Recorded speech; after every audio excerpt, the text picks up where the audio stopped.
The company I had worked for many years was heavily impacted by the bankruptcy of a major client. In such a situation, the president let out a heavy sigh in front of all the employees. $3 million short, and we go bankrupt. The faces of the employees were painted with despair. After thinking for a moment, I quietly said, "Is $3 million enough?" The truth was, I had a secret I hadn't told anyone yet. My name is Robert Smith. I'm 43 years old and have been working at a factory manufacturing car engine parts for many years. Personally, I consider myself an average worker, but there's a reason I've stayed with one company for so long. It's a simple story. I love the employees and the president of this company. However, if I were to say this honestly, I'd get a contrarian response like, "Why would you like an uneducated guy like me? You're strange." And that's what makes me feel comfortable here. Coming to this rural factory, you must have had a hard time. You're a college graduate. You could have gone to a better company. Even our president, President Williams, talks like this. I had to laugh and deny it every time. There was a reason why the employees and the president would say such things to me. I wasn't a local. I had come all the way from a big city. Moreover, I graduated from a well-known, prestigious university. On top of that, I had even studied abroad for a year. With such a background, I was often asked this question during the interview. Why would someone with your credentials come here? At that time, I answered, because I love cars. In reality, this was a lie. Back then, all I wanted was to leave my family home. I'm the eldest of 3 brothers. I thought I treated my younger brothers equally, but my brother David, who is 1 year younger than me, always saw me as a rival. Now I understand that he was jealous because, as the eldest son, I received special attention and care from our parents. However, back then, I was simply terrified of the way my own brother looked at me. "Mom and Dad don't like you. I overheard them talking about it. See, I'm smarter than you." No child can hear such nonsense and not be hurt, especially at just 10 years old. I got praised by Dad again. Did you get scolded again? That's why Mom and Dad say you're unwanted. Sure, David had good grades and was athletic, so he often got praised by our parents. In contrast, I was often told to be careful, and my self-esteem kept diminishing. As a child, I didn't understand that being the eldest meant I was being raised more strictly. Moreover, I was increasingly blamed for mischief I didn't commit. "You're getting scolded. It was me who did it." I would always realize it was David's doing from his laughter. Such daily occurrences eventually convinced me that our parents don't love me. Even when I was laughing or being praised, I believed they secretly wanted me gone. Still, my younger brother, who was 4 years younger than me, wasn't swayed by David and adored me, and I desperately tried to meet our parents' expectations. I studied hard and managed to graduate from a reasonably prestigious middle school and high school, eventually entering a well-known university. But even then, David would interfere, whispering, "It doesn't matter how hard you try," dampening my joy and sense of achievement. Our parents were happy for me and praised my efforts. But the next year, when David got into the same university, he said, "If I can get in, there's no way you couldn't." I even had better entrance exam scores, and Dad and Mom are happier than they were with you. He sneered as he said it. At first, I enjoyed college, but seeing David on campus quickly soured my experience. Every time we met, he would make snide remarks, and I had to stay on guard to avoid him. The pressure of being compared to him was immense during classes and exams. Eventually, I had a huge argument with my father and stormed out of the house during my junior year. My worried mother co-signed the lease for an apartment, and it was my first time living alone. I was amazed at how comfortable it was, and I wanted to stay far from my family for a while. As a result, I got a job at my current company. But I didn't cut ties completely. I go home for holidays and keep in touch with my mom and youngest brother regularly. David still calls me a loser whenever we meet, so I don't stay long. However, unlike before, I don't consider myself a loser for my current job, no matter what David says. To be honest, my claim during the interview that I wanted the job because I loved cars was a complete lie. I knew that taking a mediocre job would give David an upper hand, so I chose to become a craftsman instead of a salaryman. But as I worked hard at the factory, I genuinely became interested in cars.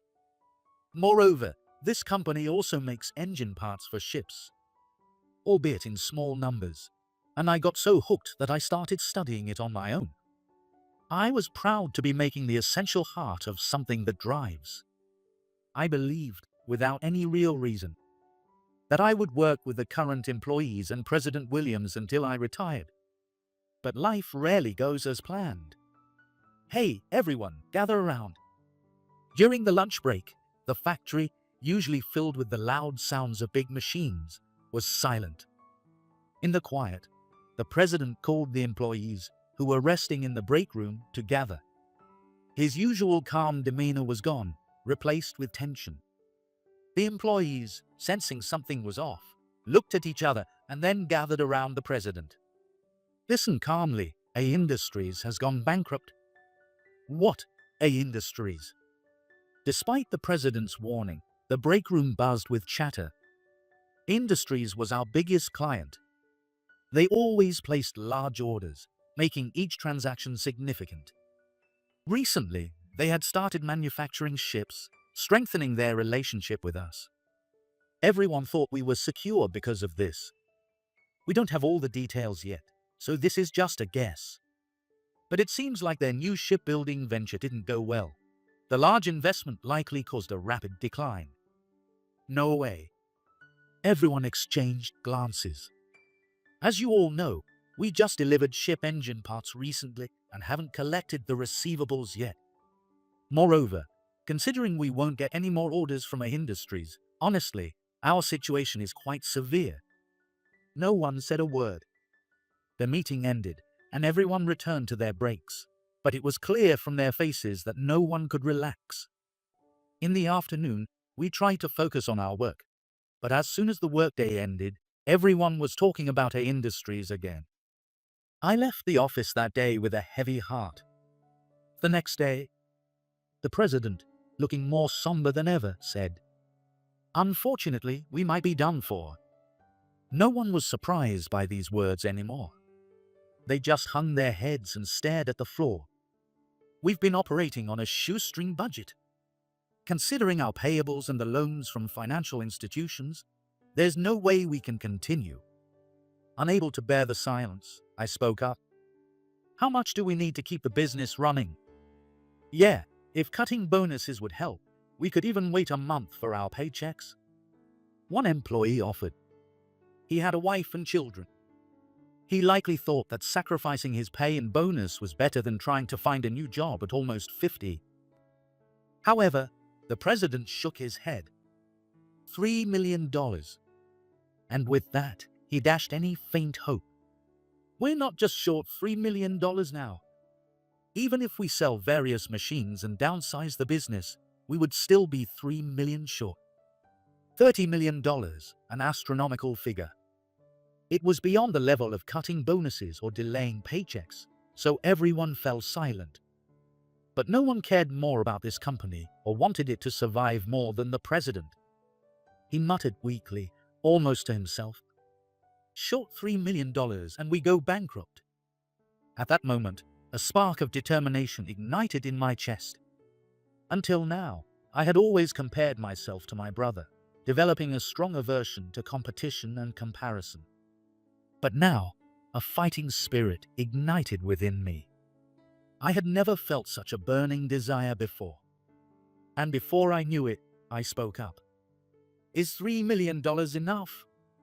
What? The employees and even the president looked puzzled. I took a deep breath and began to speak. I've never mentioned this to anyone, but my father is the CEO of B Holdings. The employees immediately started murmuring. The president, too, looked at me with wide eyes. B Holdings, that's a major corporation. Yes, my father is the head of B Holdings, a well-known large corporation. At 65, he still actively manages a large number of employees. But even if you're the son of a big company's CEO, you can't just get $3 million like that, right? Of course, you're right. It's not a charity, so he wouldn't give out such a large sum out of kindness alone. Especially since my father and I have been on bad terms ever since I declared I wouldn't take over the company. What? Then nothing changes, does it? An employee couldn't hide his disappointment. But I calmly explained. That's why our company should become a subsidiary of B Holdings. There were puzzled reactions from the employees, unfamiliar with the term subsidiary. In other words, a buyout. The advantage of becoming a subsidiary, depending on the parent company's management policies, is that the workplace won't change significantly, nor will the business operations. It would be far better than the company going under. It seemed other employees felt the same way. The president nodded at my suggestion. Indeed, B Holdings does have an automotive division. Yes, so we should approach them. If they acquire our company along with its debts, we could survive. But can it really work that smoothly? The president showed some hesitation, but an employee, looking hopeful, said, "That's where Robert, as the son, can ask his father for help." No, as I mentioned earlier, my father and I are not on good terms, so it won't be that easy. Instead, I need to appeal to him as a businessman, not as a father. If he sees the profit potential, he'll agree. When I explained this, the employees' faces tightened, realizing this wouldn't be easy. They weren't elated, but no one was in despair either. I encouraged them. First, let's come up with the strongest plan. We don't have much time. In addition to our daily work, we began preparing for a last-ditch effort to save the company. Surprisingly, getting an appointment for the discussion, which I thought would be the first hurdle, was relatively easy.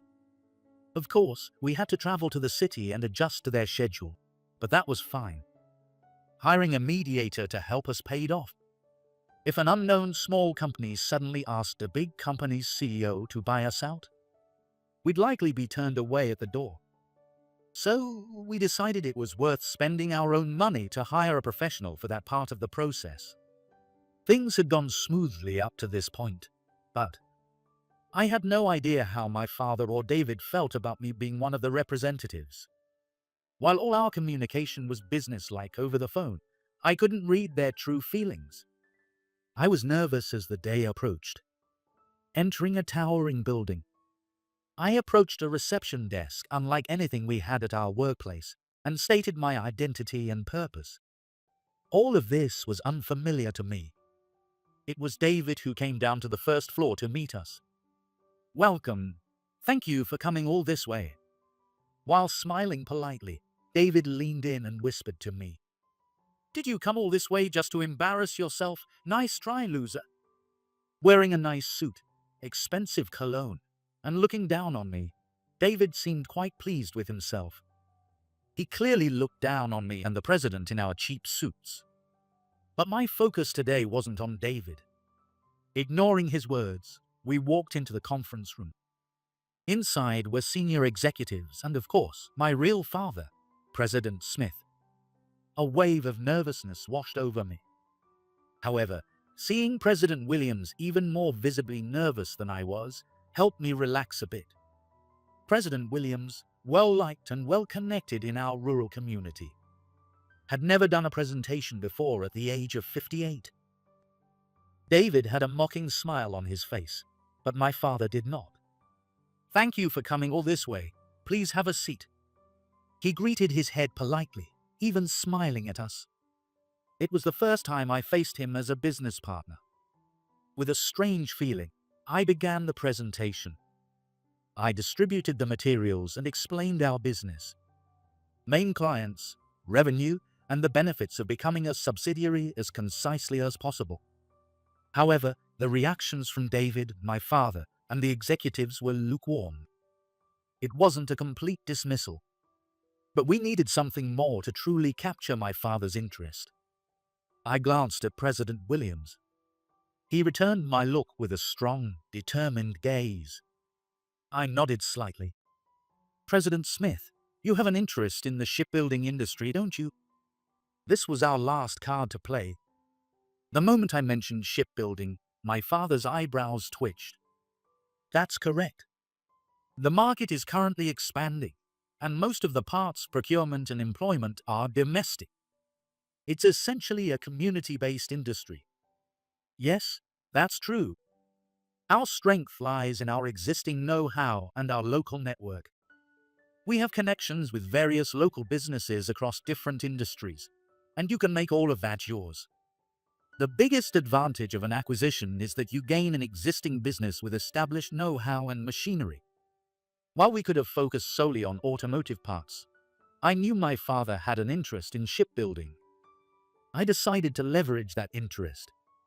I explained our equipment and costs related to ship parts manufacturing and shared some of our expertise. President Williams and I answered the executive's questions and comments patiently and sincerely. My father listened more intently, looking at the documents with a serious expression. We believe our company can significantly contribute to your future profits. With that, I concluded the presentation. No matter what anyone said, no matter if David called me a loser, I took pride in my work. I hope that was conveyed. David didn't say anything mocking, but his smirk spoke volumes about his feelings. But I no longer let David's behavior unsettle me. My father scrutinized the documents, contemplating my words, and then solemnly spoke. This is not a bad proposal. Let's move forward positively. What? Before we could even breathe a sigh of relief, David's voice rang out. He stood up abruptly, fists clenched, protesting to our father. Dad, what are you thinking? Standing beside him, David's voice was a mixture of shock and disbelief. He never expected our father to agree to the acquisition. Have you forgotten? He betrayed you by choosing to work in the countryside. He's just trying to use us. You stay quiet. Dad? Call me president in the office. I'm your boss. Silenced by those words, David bit his lip in frustration. Our strict father clearly drew the line between personal and professional matters. That's why he listened to me. I said I'd consider the subsidiary proposal because it would benefit our company. Nothing else matters. Truly, I don't know how to thank you. I am deeply grateful. President Williams greeted deeply, expressing his gratitude before I could. The discussion progressed smoothly, and we scheduled our next meeting. David watched in stunned silence. Finally, this is from me as a father. Just as we were about to rise, my father spoke. I was taken aback. Robert, I thought you refused to take over the company out of sheer rebellion against us. I may have been too harsh then, but I see now that you understood our company well. You weren't just trying to use us. I nodded. I was tired of being compared, expected to perform, or completely disregarded. It wasn't out of disdain for my father or the company that I rebelled. I regularly kept up with the company's news through magazines and newspapers. Sometimes my father's interviews appeared in general magazines, and I read them whenever I saw them. I had remembered him saying, I want to challenge the shipbuilding industry someday. I had always thought about working with my father's companies someday. Then he would see how passionately I dedicate myself to this job. It would prove that I wasn't just aimlessly working after running away from him. I've always been dissatisfied with you. I'm terribly sorry for being such a disappointing son. No, that's not it. It's because you never recognized your own abilities and always belittled yourself. I was taken aback by his unexpected words. I tried various ways to boost your confidence, but in hindsight, that might have been counterproductive. None of it seemed to resonate with you, and eventually we fought, and you left. But I've never once thought you were a failure. You're much more capable than you think. I couldn't find the words to respond. I'd always believed I was being belittled and compared to David. Though with time and distance, I started to realize that it wasn't necessarily the case. There was still some doubt in my mind. But my father had always thought much more highly of me than I had realized. Yes, as your father said, Robert is incredibly talented and an invaluable asset to our company. We will continue to take good care of him, so please rest assured. Hearing President Williams's words, my father smiled slightly and nodded. President Williams, please take care of my son. It was the first time I saw my father, who runs a large corporation, greeting to the president of a small company. With our discussions finalized, our company successfully became a subsidiary of B Holdings. Although the name changed, the employees, salaries, and work location remained the same, and our benefits even improved.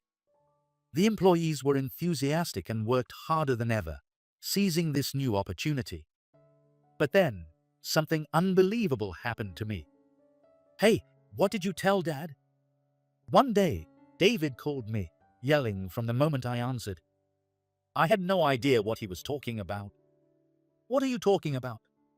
Don't mess with me. You must have told him something. David's furious voice echoed in my ear, and I had to hold the phone away slightly. Please, explain it to me. I don't have time for this. David let out an exasperated sigh, but seemed to hold back. Then, he spoke in an unusually weak tone. I've been demoted. What? I couldn't believe what I just heard and asked again.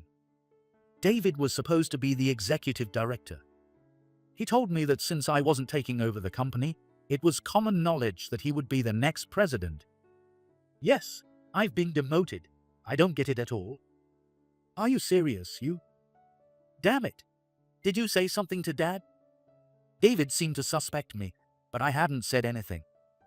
In fact, since reconnecting with my father, I had forgotten all the inferiority complex I once felt towards David.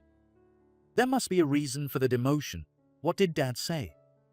He mentioned something about my attitude towards my subordinates, but that's ridiculous. Just because I raised my voice or took out my anger on things, they're blowing it out of proportion. So you yelled at people and took out your anger on things? That's textbook harassment. What are you talking about? I'm the next president? Do you know how much I've had to endure to get to this position? I was at a loss for words. There was no point in arguing with David. He wouldn't listen to someone he looked down on. It was Mike, our third brother, who took over David's position as executive director. Unlike David, Mike looked up to me and shared information readily. Apparently, besides harassment, David had been fabricating rumors about competent individuals to hinder their promotions. When David said he had endured many hardships, he meant how much scheming he had done.